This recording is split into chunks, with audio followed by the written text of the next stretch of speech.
First physics aptitude में chapter number 9 को start करेंगे। चैप्टर नंबर 9 बेटा मेरे पास, चैप्टर नंबर 9 में आपको बताऊं, चैप्टर नंबर 9 है मेरे पास नेचर ऑफ लाइट। लाइट से रिलेटेड है। चैप्टर काफी एप्टीट्यूड के हिसाब से काफी छोटा सा चैप्टर है और ज्यादा कोई इसमें मुश्किल बातें नहीं है। तो अगर आप पढ़ोगे तो बड़ा आराम से चैप्टर को आप पढ़ सकते हो और अच्छे से आपकी तैयारी हो सकती है। और एमसीक्यूज भी चैप्टर में से कोई खास एमसीक्यूज नहीं आते। एमसीक्यू आते भी तो बहुत कम एमसीक्यू आते हैं। जो एमसीक्यू जिस तरह के आएंगे आपसे शेयर भी करेंगे। चैप्टर नंबर 9 स्टार्ट करते हैं, नेचर ऑफ लाइट। जब भी आप बात करोगे नेचर ऑफ लाइट की, आपको कुछ थ्योरीज पढ़ने पड़ेंगी। उसमें से पहली थ्योरी जो नजर आ रही है वो है कॉर्पस्कुलर थ्योरी। अब कॉर्पस्कुलर थ्योरी क्या है, कॉर्पस्कुलर थ्योरी की मैं आपसे बात करूंगा।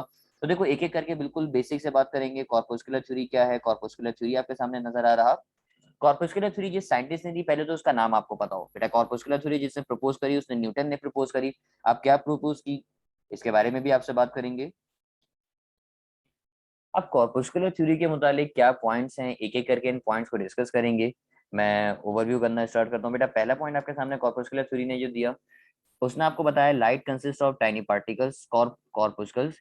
अब उसने अज्यूम क्या किया कि लाइट जो है वो टाइनी पार्टिकल्स की फॉर्म में, मतलब देखो बिल्कुल बेसिक है। अगर एक कॉर्पस्कुलर थ्योरी की बात करूं तो ये तकरीबन न्यूटन ने 17th सेंचुरी के अंदर ये बात करी। आज से काफी मतलब ऑलमोस्ट 300 ईयर्स पहले आप ये बात जा सकते हो। कॉर्पस्कुलर थ्योरी में न्यूटन ने ये बात करी कि लाइट कंसिस्ट करता है टाइनी पार्टिकल्स पे, जिसका नाम उसने कॉर्पस्कल्स रखा। अब कॉर्पस्कल्स क्या होते हैं, किस तरीके से उसको डिफाइन किया, तो मजीद बातें मैं आपसे छोटी छोटी सी बातें शेयर करता हूँ। सेकंड पॉइंट पढ़ो बेटा, क्या लिखा हुआ है। सेकंड पॉइंट में आपसे कहा corpuscles of different size correspond to different colours. क्या मतलब है, लेट्स सपोज अगर येलो कलर, तो येलो कलर का साइज कॉर्पस्कल का डिफरेंट होगा। अब आपसे अगर मैं रेड कलर की बात करूं तो रेड कलर के कॉर्पस्कल का साइज डिफरेंट होगा। यानी जैसे जैसे डिफरेंट साइजेस होंगे उनके कलर्स भी डिफरेंट होंगे। मैंने रेड कलर का अलग बना के दिखाया। अब मैं लेट्स सपोज अगर ब्लू की बात करूं तो ये रहा मेरे पास ब्लू के लिए इस तरह का हो गया। अब आप देखो अलग अलग तरह के कॉर्पस्कल नजर आ रहे हैं, सबके अलग अलग साइज है। तो यही सेकंड पॉइंट लिखा हुआ नजर आ रहा है। क्या लिखा हुआ है, कॉर्पस्कल्स ऑफ डिफरेंट साइज के जो कॉर्पस्कल्स हैं correspond to different colours, relate करना है बेटा डिफरेंट कलर से। तो ये हो गया मेरे पास इसका सेकंड पॉइंट। फर्स्ट पॉइंट मैंने आपको बताया, सेकंड पॉइंट आपको बताया। सेकंड पॉइंट के बाद ये नजर आ रहा है मेरे पास थर्ड पॉइंट। थर्ड पॉइंट में आपसे कहला रहा है velocity of light is greater in denser medium. बेटा दो तरह के मीडियम होते हैं, डेंसर और रेयरर मीडियम। दोनों मीडियम में आपसे शेयर करूं, डेंसर और रेयर मीडियम का मतलब क्या है। लेट्स सपोज मेरे पास एक ग्लास स्लैब मतलब एक मटेरियल नजर आ रहा है, ग्लास का पीस है, इसका नाम रखा ग्लास स्लैब। अब आपकी जो लाइट बेटा पास कर रही है, ये जो लाइट पास कर रही है, जहां लाइट, अगर लाइट एयर के अंदर है तो एयर जो मीडियम कहलाता है वो रेयर मीडियम कहलाता है।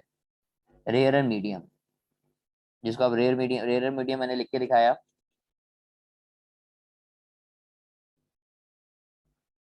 और ये जो ग्लास नजर आ रहा है, ग्लास स्लैब जिसमें से लाइट आपके पास कर रही है, ये जो मीडियम है बेटा, ये मीडियम कहलाएगा मेरे पास डेंसर मीडियम। आपके सामने लिख के दिखाया, दो तरह के मीडियम हो गए मेरे पास। एक कहला रहा है डेंसर मीडियम, एक कहला रहा है रेयर मीडियम।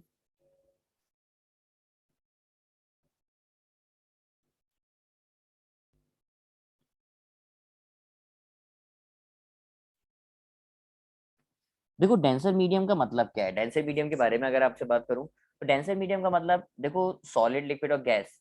अगर सॉलिड की बात करोगे तो वो ज्यादा डेंस होता है क्योंकि उसके मॉलिक्यूल्स करीब करीब होते हैं। देखो डेंस का वर्ड जो आया है वो डेंसर का वर्ड आया डेंस, और डेंस का मतलब होता है मॉलिक्यूल्स अगर करीब करीब हो तो वो डेंस कहलाता है। जैसे डेंसली पॉपुलेटेड आपने पढ़ा होगा कि बहुत ज्यादा पॉपुलेशन, तो डेंसली पॉपुलेटेड कहलाता है। तो ये दो तरह के मीडियम हो गए, एक कहलाता है रेयर मीडियम, एक कहलाता है डेंसर मीडियम। तो मैंने ये आपको बात बताई बेटा कि वेलोसिटी ऑफ लाइट ज्यादा थी डेंसर मीडियम के अंदर। ये इसका थर्ड पॉइंट हो गया। थर्ड पॉइंट देखने के बाद मैंने फोर्थ पॉइंट आपको शो किया। कॉर्पस्कुलर थ्योरी के मुताबिक लाइट पोजेस करती है बेटा रिफ्लेक्शन। रिफ्लेक्शन का मतलब होता है लाइट का किसी भी जगह पे इंसिडेंट करके टकरा के वापसी आ जाना। इस चीज को आप बोलते हो बेटा रिफ्लेक्शन। रिफ्रैक्शन का मतलब होता है लाइट का पास हो जाना।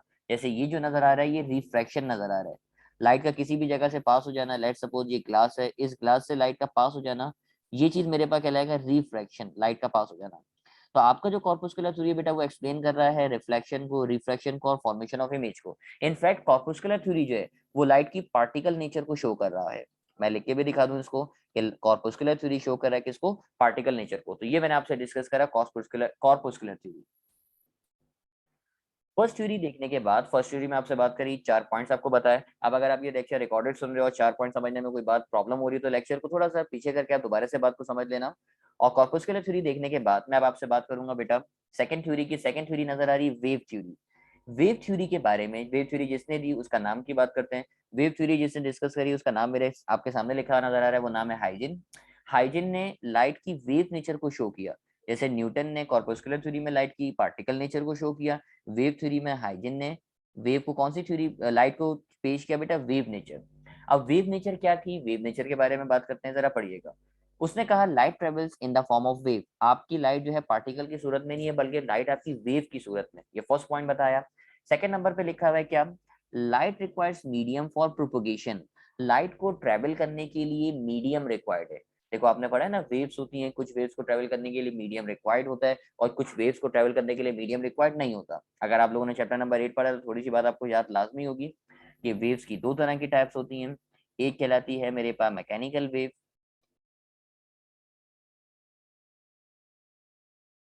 और एक कहलाती है मेरे पास इलेक्ट्रोमैग्नेटिक वेव। अब जिन वेव्स को ट्रेवल करने के लिए मीडियम रिक्वायर्ड होता है वो वेव कहलाती है इलेक्ट्रोमैग्नेटिक, सॉरी, जिन वेव को ट्रेवल करने के लिए मीडियम रिक्वायर्ड होता है वो कहलाती है मैकेनिकल वेव, और जिनको ट्रेवल करने के लिए मीडियम रिक्वायर्ड नहीं होता वो कहलाती है मेरे पास कौन सी वेव, इलेक्ट्रोमैग्नेटिक वेव कहलाती है। अब वही बात आपसे कर रहा है कि आप हाइजीन ने ये बात करी कि भाई लाइट को ट्रेवल करने के लिए मीडियम रिक्वायर्ड है, ये सेकंड पॉइंट हो गया। थर्ड पॉइंट में पढ़ो बेटा क्या लिखा हुआ है। थर्ड पॉइंट इसका बिल्कुल अपोजिट है। थर्ड पॉइंट, दोनों के पॉइंट को कंपेयर करो। थर्ड पॉइंट में लिखा हुआ है velocity of light is less in denser medium. Denser medium में आपकी जो वेलोसिटी ऑफ लाइट है बेटा, वेलोसिटी ऑफ लाइट कम होगी, यानी कॉर्पस्कुलर थ्योरी का अपोजिट पॉइंट इसने दिया। और फोर्थ पॉइंट में क्या शो कर रहा है, जरा फोर्थ पॉइंट देखिएगा। फोर्थ पॉइंट ने एक्सप्लेन किया, ऑल्सो एक्सप्लेन इंटरफेरेंस और डिफ्रैक्शन। अब इंटरफेरेंस क्या होता है, डिफ्रेक्शन क्या होता है, आपके जहन में सवाल जरूर होगा सर इंटरफेरेंस को भी डिफाइन कीजिए और डिफ्रेक्शन को भी डिफाइन कीजिए। तो मैं सिर्फ एक जस्ट ओवरव्यू कर रहा हूँ, क्योंकि इंटरफेरेंस और डिफ्रेक्शन दोनों ही बातें आपको काफी डेप्थ में आगे जाके पढ़नी है। तो मैं पहले इंटरफेरेंस की बात करता हूँ। बेटा दो लाइट वेव का आपस में मिलना, इस चीज को आप इंटरफेरेंस कहते हो। लेट्स सपोज एक लाइट वेव ये रही, सही नहीं बनी, दोबारा बना देते हैं।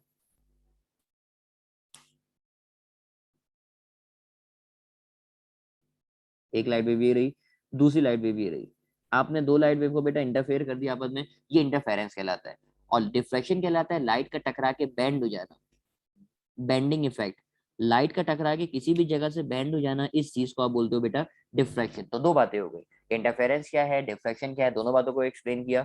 अब आप देखो दोनों थ्योरीज की जो चार चार पॉइंट नजर आ रहे हैं, यहीं से यही एमसीक्यूज बन सकते हैं कि कौन सी थ्योरी ने क्या शो किया, कहाँ पे स्पीड ज्यादा होती है, कहाँ पे स्पीड कम होती है, किसको मीडियम रिक्वायर्ड होता है, किसको मीडियम रिक्वायर्ड नहीं होता। तो ये चार पॉइंट मैंने आपसे शेयर किए बेटा वेव थ्योरी के। तो चार पॉइंट कॉर्पस्कुलर थ्योरी के आ गए, चार पॉइंट वेव थ्योरी के आ गए। इन दोनों थ्योरी को देखने के बाद मैं आगे बढ़ूंगा अब अपनी अगले टॉपिक, मतलब अगली, क्योंकि हमारे पास चार थ्योरी है कुल मिला के, कॉर्पस्कुलर है, वेव थ्योरी है, थर्ड थ्योरी की तरफ मैं आपके पास आऊंगा। थर्ड थ्योरी जरा देखते हैं क्या है। अब मेरे पास लिखी हुई है इलेक्ट्रोमैग्नेटिक थ्योरी। अब इलेक्ट्रोमैग्नेटिक थ्योरी क्या, इलेक्ट्रोमैग्नेटिक थ्योरी को मैं डिफाइन करता हूँ, पहले तो बताऊं किसने दी। पहले इलेक्ट्रोमैग्नेटिक थ्योरी जिसने डिफाइन करी उसका नाम आपके सामने लिखा हुआ नजर आ रहा है, मैक्सवेल। अब क्या डिफाइन किया जरा देखिएगा। Light waves are electromagnetic in nature. बेटा इलेक्ट्रोमैग्नेटिक इन नेचर का मतलब क्या है कि लाइट को ट्रेवल करने के लिए मीडियम रिक्वायर्ड नहीं है। ये वेव इलेक्ट्रोमैग्नेटिक थ्योरी कह रहा है। देखो वेव थ्योरी ने क्या कहा, अब वेव थ्योरी ने कहा कि भाई लाइट को ट्रेवल करने के लिए मीडियम रिक्वायर्ड है। पढ़ो सेकंड पॉइंट में लिखा है ना, light requires medium for propagation. जबकि यहाँ आपको डिफाइन कर रहा है इलेक्ट्रोमैग्नेटिक थ्योरी के लाइट को ट्रेवल करने के लिए मीडियम रिक्वायर्ड नहीं है। अब देखो मैं आपको लॉजिक्स कोई शेयर नहीं कर रहा कि क्यों मीडियम रिक्वायर्ड है, क्यों मीडियम रिक्वायर्ड नहीं, क्योंकि एप्टीट्यूड में आपको लॉजिक पे जाओगे तो फिर बात बहुत लंबी एक्सटेंड हो जाएगी। आपको शॉर्ट की पॉइंट के तौर पर याद रखना है कि कहाँ पे मीडियम चाहिए, कहाँ पे मीडियम नहीं चाहिए। तो मैं सिर्फ जस्ट ओवरव्यू कर रहा हूँ आपको। तो इलेक्ट्रोमैग्नेटिक थ्योरी की बात करी कि light waves are electromagnetic in nature. Second point में लिखा हुआ है, तमाम लोग पढ़ना जरा क्या लिखा हुआ है। It consist of electric and magnetic field. इसके अंदर दो तरह की फील्ड्स होती हैं, electric field, magnetic field, that are perpendicular to each other. कि दोनों की दोनों फील्ड जो है एक दूसरे से परपेंडिकुलर होती हैं। इसकी डायग्राम आप लोगों ने बनाना सीखी होगी, मैं डायग्राम भी इसकी शेयर करता हूँ आप लोगों से।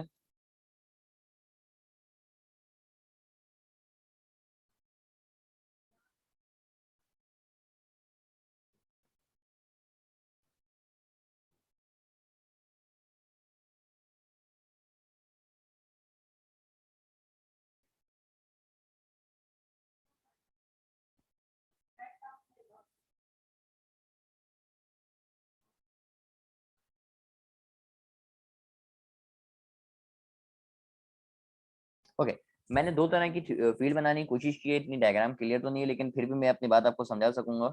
बेटा ये आप वेव देख रहे हो, एक येलो कलर की फील्ड नजर आ रही है, एक ब्लू कलर की फील्ड नजर आ रही है।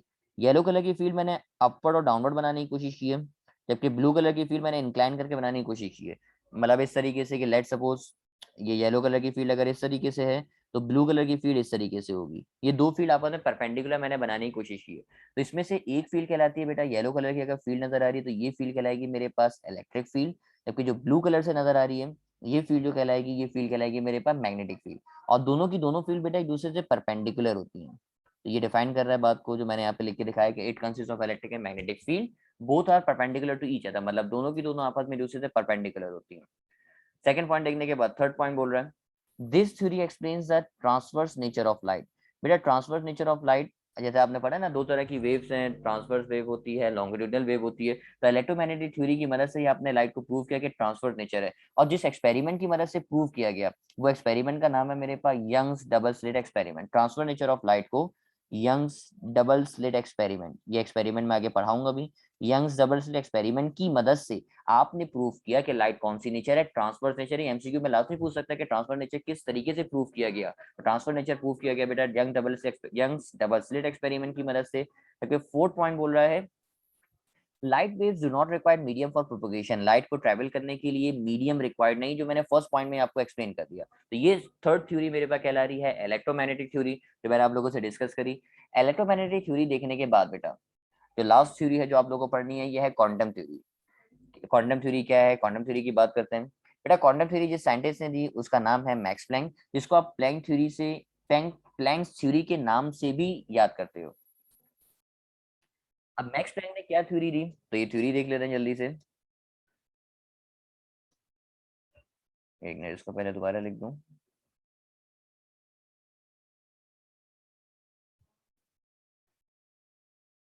अल्फाज में आपसे बोल रहा है light is emitted from a luminous body. अच्छा, अब लुमिनस बॉडी और नॉन लुमिनस बॉडी का मतलब क्या है, ये भी आप देख लो।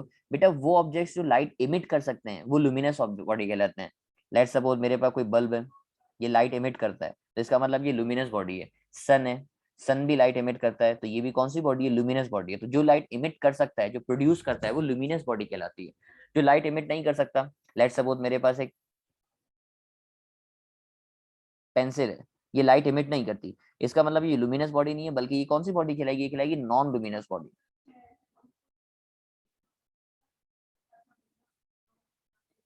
नॉन लुमिनस बॉडी मतलब जो लाइट को इमिट करे वो लुमिनस बॉडी, जो ना इमिट करे वो नॉन लुमिनस बॉडी। तो अब आपसे बोल रहा है क्वांटम थ्योरी में light is emitted from luminous body in the form of group of packets, जिसको आप क्वांटम या फोटोन कहते हो। जब आप चैप्टर नंबर 17 सेकंड में फिजिक्स पढ़े ना फोटोन के बारे में, कि light consist of small energy packet, जिसका नाम आपने फोटोन रखा। जबकि ये इसका फॉर्मूला आपको बना के दिखाऊंगा, फॉर्मूला पढ़ेंगे।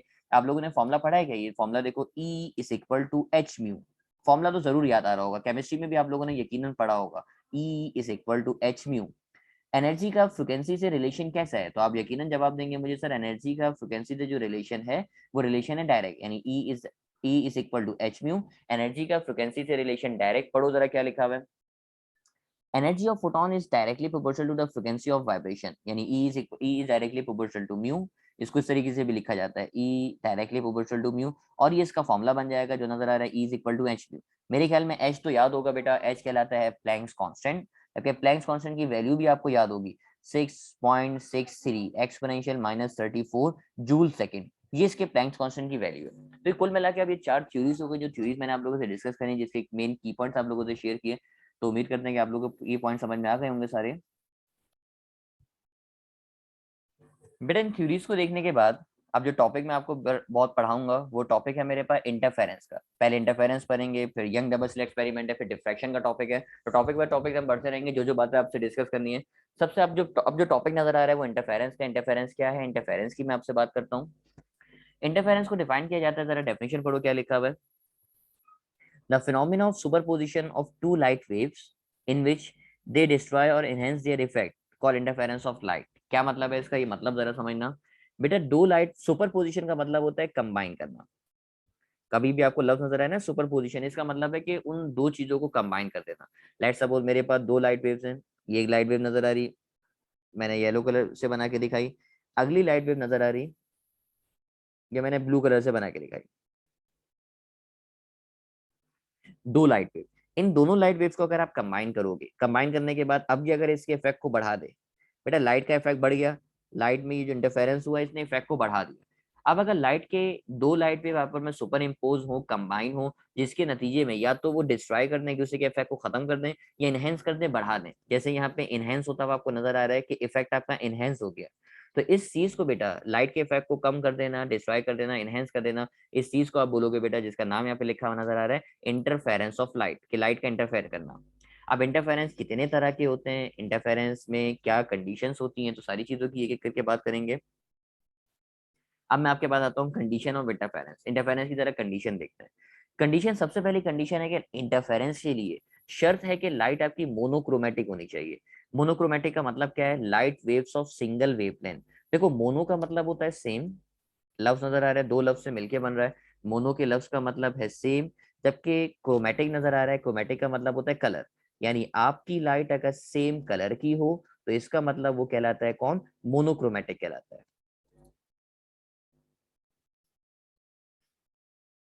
पहली कंडीशन देखने के बाद अब मुझे नजर आएगी, आ रही है सेकंड कंडीशन नजर। सेकंड कंडीशन में लिखा हुआ है कोहेरेंट। कोहेरेंट का मतलब क्या है, कोहेरेंट को किस तरीके से डिफाइन करोगे बेटा, कोहेरेंट का मतलब होता है drive from a single source. दो लाइट वेव आई और दोनों की दोनों अगर सिंगल सोर्स से आएंगी तो इस लाइट को बोलोगे कोहेरेंट। इसकी एग्जांपल अगर मैं दूं आपको, लेट सपोज आपने एक लाइट यूज करी, यहाँ पे एक लाइट यूज करी, एक सोर्स बनाया, सोर्स बना के दिखाऊं, यहाँ से लाइट आई, ये लाइट ट्रेवल करते हुए आ रही है, लाइट ट्रेवल करते हुए आई, आगे पहुंची, ये अब दो स्लिट्स नजर आ रहे हैं, ये स्लिट कहलाता है। स्लिट का मतलब नैरो ओपनिंग, जहां से लाइट पास हो सके, इसको आप बोलते हो स्लिट। नैरो ओपनिंग का मतलब जैसे एक पेपर है, इस पेपर के ऊपर आप एक बारीक सा होल करो, इतना बारीक होल करो पेन से कि उसमें से सिर्फ लाइट पास हो सके, तो उसको आप बोलोगे स्लिट। आपकी लाइट स्लिट में से पास हो रही है। अब देखो दो स्लिट बनी हुई नजर आ रही है, दोनों स्लिट से लाइट पास हुई, ये भी लाइट पास हो रही है, नजर आ रही है, यहां से भी लाइट पास हो रही है। अब आप देखो लाइट दो जगहों से आई, दो लाइट सोर्स से आ रही है। अब मुझे बताओ दोनों लाइट जो आ रही है, अगर मैं इसका नाम बोलूं, ये लाइट वन है, ये लाइट वन, नीचे वाली नजर आ रही है लाइट टू, दोनों की दोनों बेटा सेम सोर्स से आ रही है। बात पे गौर करो ना, एक ही सोर्स से आ रही है ना, एक ही लाइट को आपने ब्रेक किया हुआ है दो सोर्स में। अब अगर आप एक ही लाइट को सेम सोर्स से ड्राइव करोगे तो वो जो लाइट कहलाएगी बेटा, वो लाइट कहलाएगी कोहेरेंट, यानी आपने लाइट को सेम सोर्स से ब्रेक किया, तो इस सेम सोर्स से अगर लाइट आएगी तो ये जो लाइट कहला रही है मेरे पास, ये लाइट कहलाएगी मेरे पास कौन, कोहेरेंट कहलाएगी। तो आपको मैंने डिफाइन किया बेटा अब आपके सामने कोहेरेंट को। तो दो बातें हो गई, एक कहला रहा है मोनोक्रोमेटिक, एक कहला रहा है कोहेरेंट। थर्ड नंबर पे नजर आ रहा है इंटेंसिटी। इंटेंसिटी के लफ्ज के लिए जरूरी, मैं अगर इंटेंसिटी को डिफाइन करूं तो इंटरफेरेंस के लिए शर्त है कि आपकी लाइट की इंटेंसिटी सेम होनी चाहिए। इंटेंसिटी का मतलब क्या है, आप देखो जितना डिस्टेंस फर्स्ट लाइट का है, फर्स्ट रे का है, उतना ही डिस्टेंस सेकंड रे का भी नजर आ रहा है, तो लाइट की इंटेंसिटी सेम हुई ना। ऐसा तो नहीं हुआ कोई लाइट बहुत दूर से आ रही है, कोई लाइट करीब से आ रही है, ऐसा नहीं है। दोनों की दोनों लाइट जो आपको नजर आ रही हैं, वो दोनों की दोनों लाइट सेम डिस्टेंस पे आ रही हैं, तो इसकी इंटेंसिटी भी सेम होगी। तो ये अब डिफाइन कर रहा है कि लाइट की सेम इंटेंसिटी है। तो बेटा तीन तरह की मैंने कंडीशंस को आपसे डिफाइन किया है, तीनों कंडीशन को मैं बार बार ओवरव्यू कर रहा हूँ। पहली कंडीशन मैंने आपको बताई जो आपके सामने नजर आ रही है, पहली कंडीशन को कहा मोनोक्रोमेटिक, सेम कलर की होनी चाहिए। सेकंड मैंने बताया कोहेरेंट, मतलब सेम सोर्स से आनी चाहिए। और थर्ड नंबर पे मैंने आपको बताया इंटेंसिटी। तो ये तो मैंने इंटरफेरेंस की बात करी, कंडीशन ऑफ इंटरफेरेंस की बात करी। इंटरफेरेंस और कंडीशन ऑफ इंटरफेरेंस की बात करने के बाद अब मैं आपके पास जाऊंगा बेटा टाइप्स ऑफ इंटरफेरेंस, कि इंटरफेरेंस होते कितने तरह की हैं।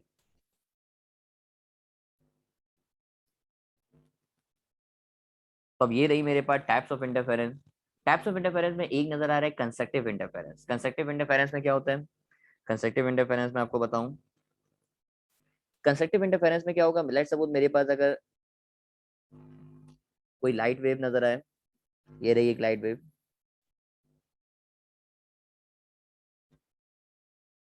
बेटा लाइट वेव में जो ऊपर वाला हिस्सा होता है, ये जो ऊपर वाला हिस्सा नजर आ रहा है, ये हिस्सा कहलाता है क्रेस्ट। जबकि नीचे वाला जो हिस्सा नजर आ रहा है बेटा, ये हिस्सा कहलाता है ट्रफ। ये तो आपने ट्रांसफर वेव में पढ़ा हुआ है कि ऊपर वाला जो लाइट का हिस्सा है, ये ऊपर वाला हिस्सा मेरे पास कहलाएगा क्रेस्ट, जबकि नीचे वाला हिस्सा नजर आ रहा है, ये नीचे वाला हिस्सा क्या कहलाएगा, ट्रफ कहलाएगा। तो आपको थोड़ा सा मैंने आइडिया दिया कि क्रेस्ट क्या होता है, ट्रफ क्या होता है। तो वो लाइट का अपर पोर्शन होगा तो क्रेस्ट कहलाएगा, लोअर पोर्शन होगा तो ट्रफ कहलाएगा। लेट्स सपोज मेरे पास यहाँ पे दो लाइट वेव कंबाइन होंगी, जरा मैं इनको कंबाइन करके दिखाऊं।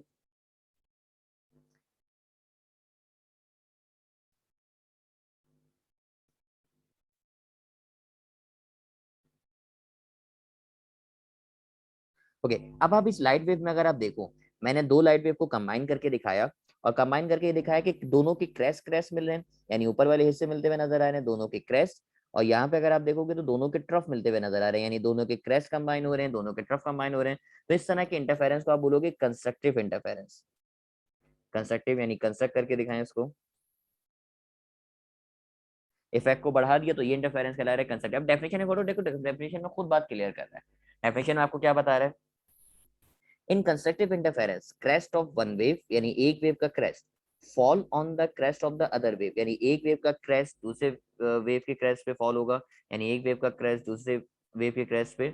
अच्छा, अब दोनों वेव मुझे बताओ क्या एक ही जगह से स्टार्ट हो रही है? आप बोलेंगे यस सर, बिल्कुल एक ही जगह से स्टार्ट हो रही है। देखो ना, जो दो कलर से मैंने वेव बना के दिखाई, एक ब्लू कलर से बना के दिखाई, एक येलो कलर से बना के दिखाई। आप इस बात पे गौर करो, जहां से आपकी येलो कलर की वेव स्टार्ट हो रही है, वहीं से आपकी ब्लू कलर की वेव भी स्टार्ट हो रही है। दोनों वेव एक ही जगह से स्टार्ट हो रही हैं, तो इसका जो पार्ट डिफरेंस है बेटा, ये पार्ट डिफरेंस कहलाएगा जीरो है, यानी दोनों के दरमियान कोई फर्क नहीं है। भाई ऐसी है ना, दोनों के दरमियान कोई फर्क नजर आ रहा है क्या? आप बोलेंगे सर नहीं नजर आ रहा, दोनों एक ही जगह से स्टार्ट हो रही है, तो इसका जो पार्ट डिफरेंस है वो जीरो है। जरा यहाँ बात देखना और फिर मुझे जवाब देना।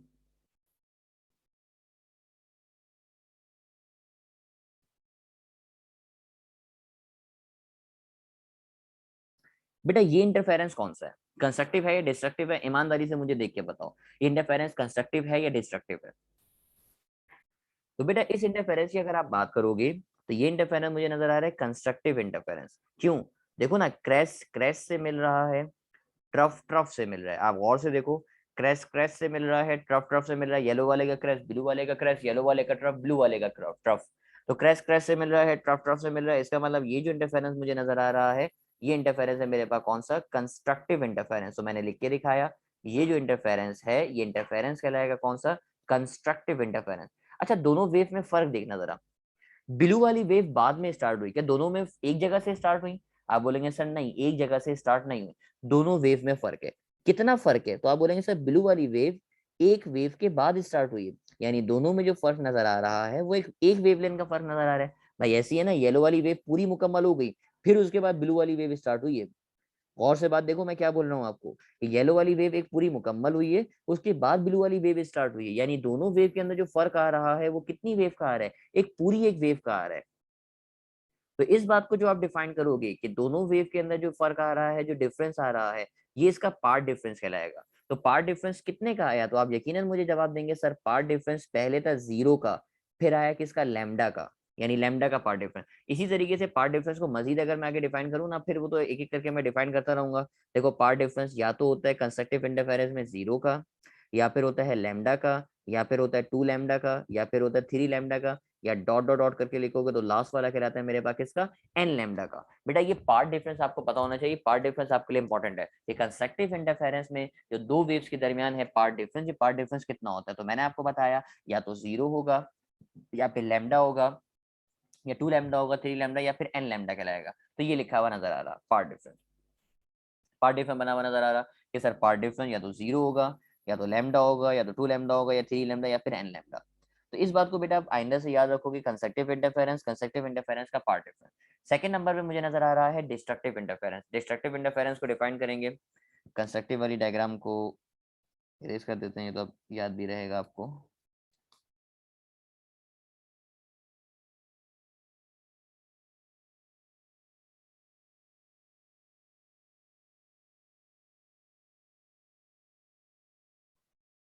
ओके, अब डिस्ट्रक्टिव इंटरफेरेंस को डिफाइन करोगे बेटा, डिस्ट्रक्टिव इंटरफेरेंस में पढ़ो जरा क्या लिखा हुआ है, in destructive interference crest of one wave, एक वेव का crest fall on the trough of the other wave, यानी एक वेव का क्रेस्ट दूसरे वेव के ट्रफ पे अगर इंसिडेंट होगा, तो इस तरह के इंटरफेरेंस को बोलोगे डिस्ट्रक्टिव इंटरफेरेंस।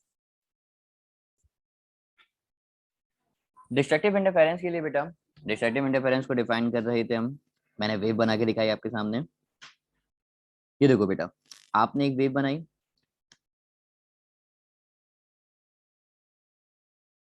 अब आप इस वेव में देखो, दूसरी वेव जो स्टार्ट हुई वो इसके हाफ वेव के बाद से स्टार्ट हुई। अब आप देखो, एक वेव का आपको क्रैश नजर आ रहा है और एक वेव का आपको ट्रफ नजर आ रहा है। और से देखो, एक वेव का क्रैश नजर आ रहा है, एक वेव का ट्रफ नजर आ रहा है, फिर एक का ट्रफ नजर आ रहा है, तो एक का क्रैश नजर आ रहा है। अब यहाँ पे देखो, दोनों एक दूसरे के इफेक्ट को डिस्ट्रॉय कर देंगे, कैंसिल कर देंगे। तो इसका जो रिजल्टन आएगा वो रिजल्टन इस तरह का बना हुआ नजर आएगा, यानी वेव के आगे सिर्फ ये इतना पोर्शन होगा, आगे बिल्कुल ब्लैंक होगा, आगे कोई वेव नहीं होगी, क्योंकि वेव ने एक दूसरे के इफेक्ट को डिस्ट्रॉय कर दिया। तो इस तरह के इंटरफेरेंस को बेटा आप बोलोगे डिस्ट्रक्टिव इंटरफेरेंस। तो कंस्ट्रक्टिव इंटरफेरेंस आया, डिस्ट्रक्टिव इंटरफेरेंस आया। अब डिस्ट्रक्टिव इंटरफेरेंस का पार्ट डिफरेंस क्या होता है, इस पार्ट डिफरेंस को जरा देखेंगे। मुझे बताइए दोनों वेव के अंदर कितना डिफरेंस है। अगर मैं दोनों वेव्स की बात करूं, येलो वाली और ब्लू वाली वेव स्टार्ट जो है, क्या दोनों में डिफरेंस जीरो का है? तो आप बोलेंगे सर नहीं, दोनों में डिफरेंस जीरो का भी नहीं है। मैं आपसे बोलूंगा सर जीरो का नहीं है तो कितनी वेव का डिफरेंस है, क्या पूरी वेव का डिफरेंस है? आप बोलेंगे सर पूरी वेव का डिफरेंस नहीं है, बल्कि आधी वेव का डिफरेंस है, सिर्फ क्रेस्ट। येलो वाली वेव का सिर्फ क्रेस्ट है, तो फिर ब्लू वाली वेव स्टार्ट हो गई, मतलब दोनों वेव में आधी वेव का डिफरेंस है। तो आधी वेव के डिफरेंस का मतलब होता है बेटा, इसको लिखते हो लैम्डा बाई 2 से। यानी इसका जो पार्ट डिफरेंस है जो मुझे नजर आ रहा है, डिस्ट्रक्टिव इंटरफेरेंस का जो पार्ट डिफरेंस मुझे नजर आ रहा है बेटा, वो डिफरेंस नजर आ रहा है कितना, लैम्डा बाई 2। तो ये मैंने इसका पहला डिफरेंस आपको बताया। चलो लेट सपोज मैं आपको अगला डिफरेंस भी मैं बताऊं, मैं इसे शेयर करता हूं, तमाम लोग देखिएगा मेरे साथ।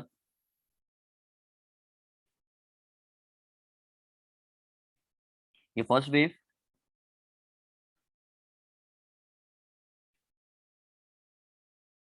ये रही सेकंड वेव। मुझे बताओ ये इंटरफेरेंस कौन सा है? तो आप यकीनन जवाब देंगे सर ये इंटरफेरेंस जो मुझे नजर आ रहा है, ये इंटरफेरेंस नजर आ रहा है डिस्ट्रक्टिव इंटरफेरेंस।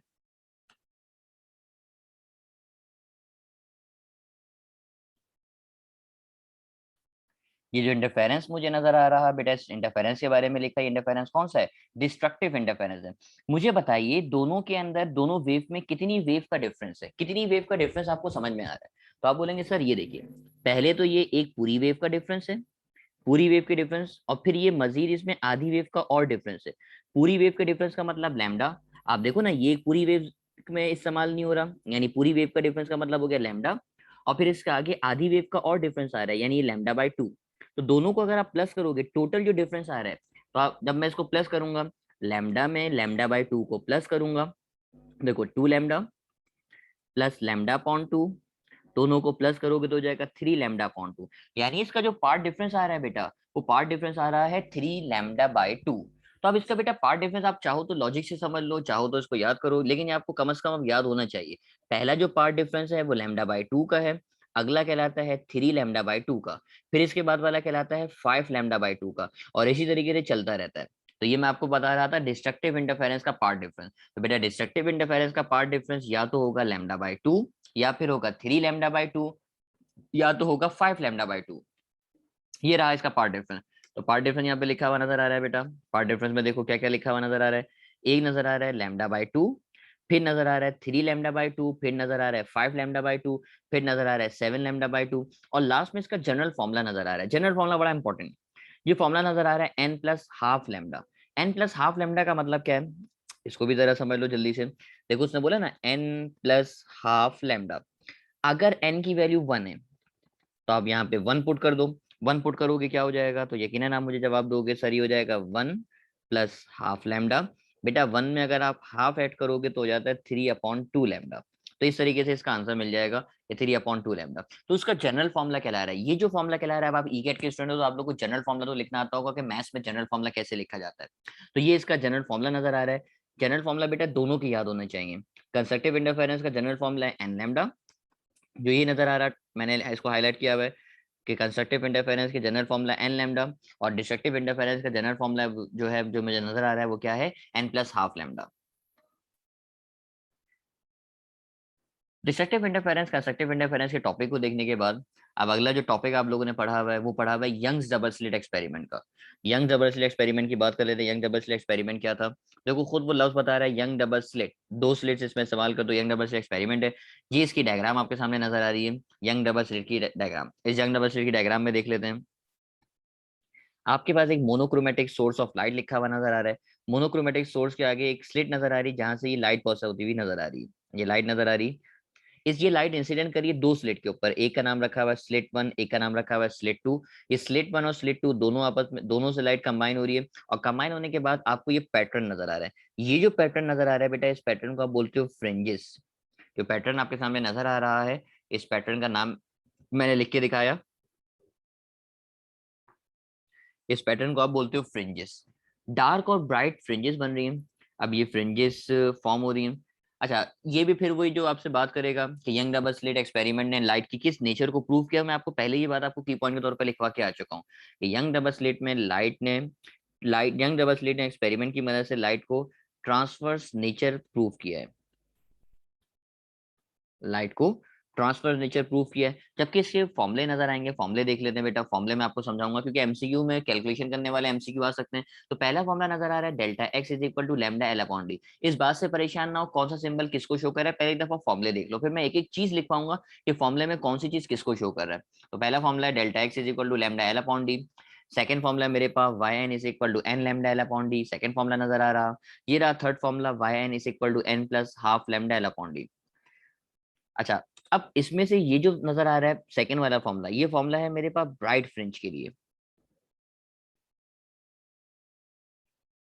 जबकि सेकंड वाला जो फॉर्मूला मुझे नजर आ रहा है, ये सेकंड वाला फॉर्मूला बेटा मेरे पास डार्क फ्रिंज के लिए। अब एक एक करके मैं आपको बताऊंगा कौन सी चीज क्या है। देखो ये नजर आ रहा है डेल्टा एक्स। डेल्टा एक्स क्या कहलाता है? डेल्टा एक्स कहलाता है फ्रिंज स्पेसिंग। फ्रिंज स्पेसिंग का मतलब क्या है? आपकी एक फ्रिंज कितनी चौड़ी है। आपकी एक फ्रिंज कितनी चौड़ी है, इसको आप बोलते हो फ्रिंज स्पेसिंग, यानी विद ऑफ अ फ्रिंज। मैं अगर इसको और डिफाइन करूँ ना, इसको ऐसे लिख सकते हो, विथ यानी चौड़ाई,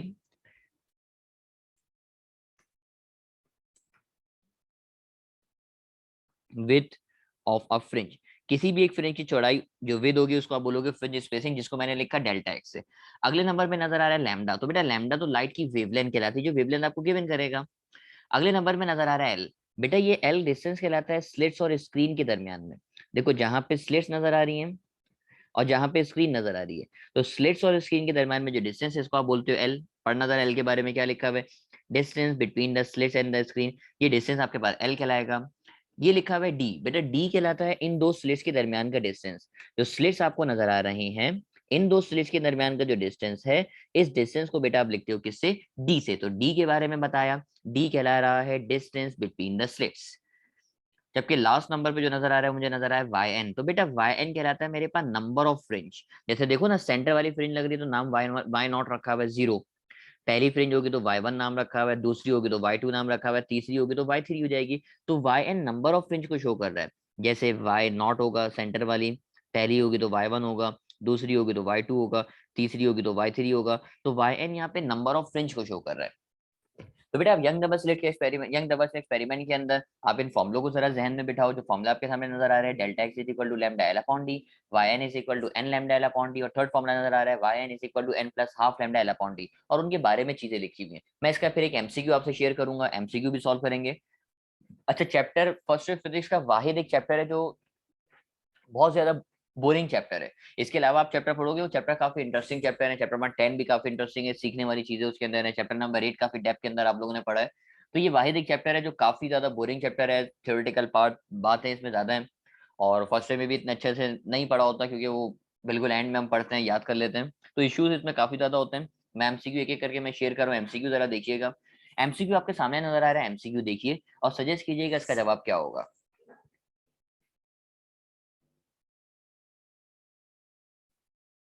सवाल में आपसे कहा what will be the fringe spacing. Fringe spacing का मतलब है आपसे फरमाइश कर रहा है डेल्टा एक्स निकाल के दिखा दो। अच्छा, इस तरह का सवाल एनईडी के टेस्ट में आ सकता है, क्योंकि ये कैलकुलेटर के साथ भी कर सकते हो, विदाउट कैलकुलेटर भी कर सकते हो, तो एनईडी में तो आने का चांस है। अब जरा देखते हैं। Light of wavelength. वेवलेंथ का मतलब लैम्डा दे रहा है। लैम्डा दे रहा है 5000 एंगस्ट्रॉम।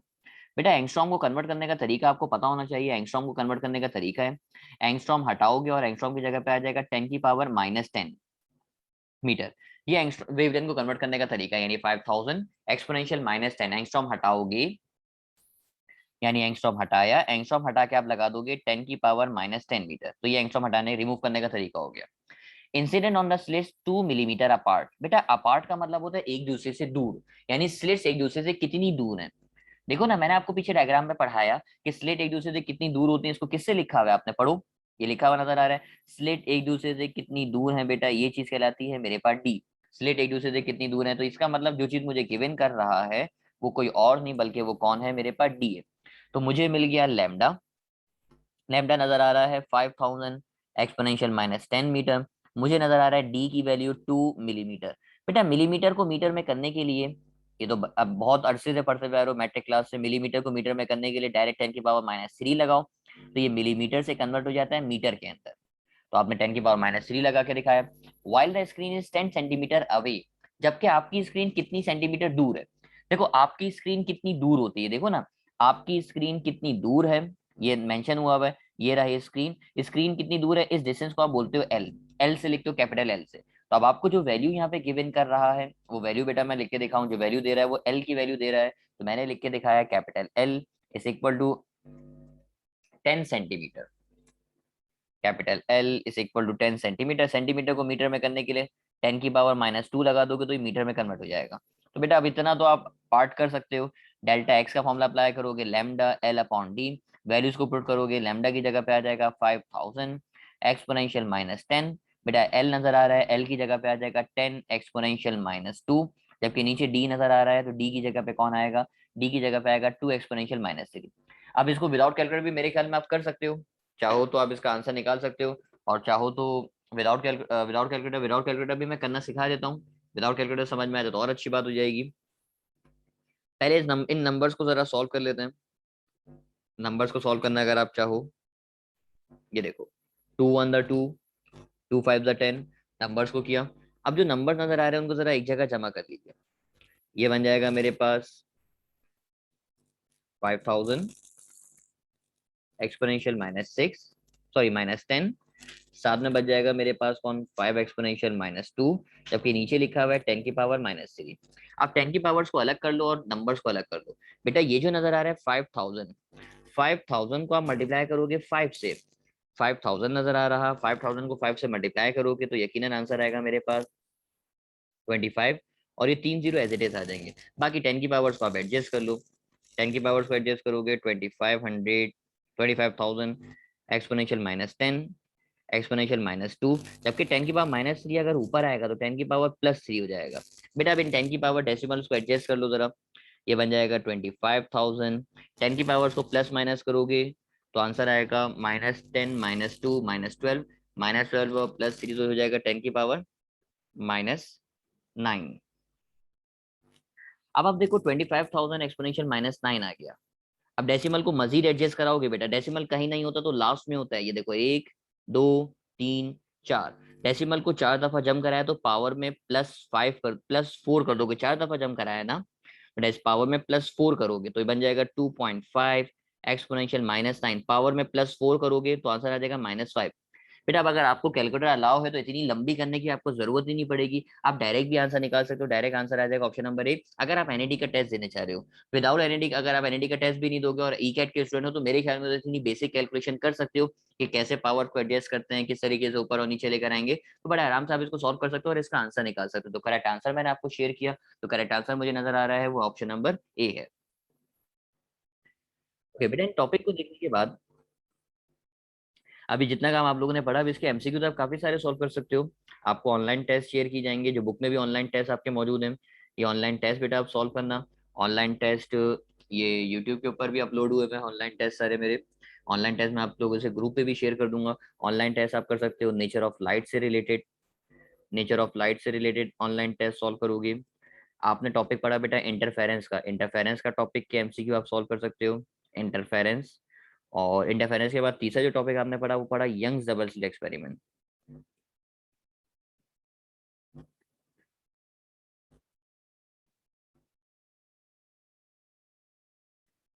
3 टॉपिक के बेटा ऑनलाइन टेस्ट मैं आपसे शेयर करूंगा। जिन लोगों के पास ऑनलाइन टेस्ट है वो क्यूआर कोड स्कैन करके खुद भी कर सकते हैं। ऑनलाइन टेस्ट आपको मिलेंगे, ये ऑनलाइन टेस्ट आप सॉल्व करोगे और ऑनलाइन जितनी बातें पढ़ी उनके मुतालिक आप प्रैक्टिस करोगे। यहाँ पहुंच के लेक्चर को वाइंड अप करते हैं।